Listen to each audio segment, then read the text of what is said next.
రంగారెడ్డి జిల్లా హైదర్గూడలోని ఓ అపార్ట్మెంట్లో అగ్ని ప్రమాదం జరిగింది. జనప్రియ మార్వెల్ అపార్ట్మెంట్ 3వ అంతస్తులోని ఓ ఫ్లాట్లో మంటలు చెలరేగాయి. దేవుడి వద్ద వెలిగించిన దీపం కారణంగా ఈ ఘటన జరిగినట్లు ప్రాథమికంగా తెలుస్తోంది. సమాచారం అందుకున్న అగ్నిమాపక సిబ్బంది వెంటనే చేరుకొని మంటలను అదుపులోకి తెచ్చారు. ఈ ప్రమాదంలో కిచెన్ పూర్తిగా దగ్ధమైంది. ప్రాణ నష్టం జరగకపోవడంతో ఊరటనిచ్చింది. ఘటనపై అధికారులు విచారణ చేస్తున్నారు.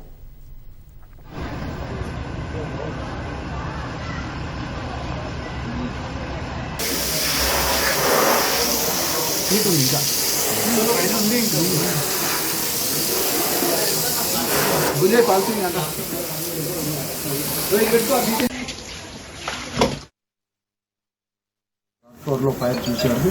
పొగ మొత్తం నిండిపోయింది. ఉన్నారు కూడా మాతో పాటు అప్పుడే ఫోన్ చేసి మాతో పాటు ఉన్నారు. లాక్ గిట్ట తీసి కంప్లీట్ గా అప్పుడే మన ఫైర్ పుట్ ఆఫ్ చేయడం జరిగింది. నాకెడ్ ల్యాబ్ అంటున్నాం. మెసేజ్ ఏంటంటే వాళ్ళకి ఫైర్ ప్రతి ఒక్క అపార్ట్మెంట్ లో కూడా డిపార్ట్మెంట్ తరఫునకి వెళ్ళి ఫైర్ సేఫ్టీ మెజర్స్ అన్ని తీసుకోవాలండి. ఫైర్ సిలిండర్స్ ఉంటాయి ప్రతి ఒక్క రూమ్ లో ఉండాలి, ఫ్లోర్ కి ఉండాలి. ఈ అపార్ట్మెంట్ లో అయితే ఏం లేదు, ఇక్కడ ఫైర్ సేఫ్టీ ఏం లేదు ఇక్కడ.